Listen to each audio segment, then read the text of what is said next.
against someone based on the color of their skin. So the protests worked and the laws were changed, but they didn't really do anything about the substantial portion of the country who still held the mentality that the protesters were criticizing. There were no conversations mandated, there was no public debates or discussions. There certainly was not a promotion of critical thinking in our education system. The racists in power were not converted. They were defeated. And the thing about defeat is that it creates resentment. I think the reason why Trump has so many supporters is because of all of the resentment that has been building over the progress that has been made in achieving social justice. And study after study shows that people who voted for Donald Trump have higher levels of racial resentment than those who did not. And look, the progress that has been made is incredibly important. The mobility it has offered to marginalized groups is objectively a great thing. I just think there is a huge amount of room for improvement because despite the courageous protesters and those who gave up their lives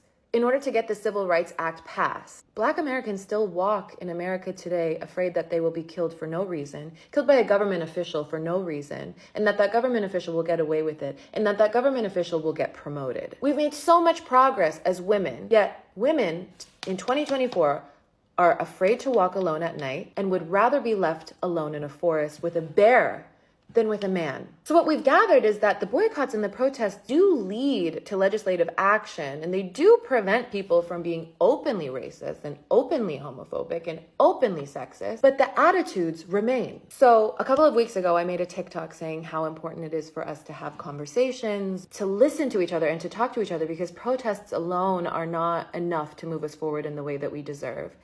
And I ironically was bashed in the comments for being a dangerous mouthpiece for Zionism.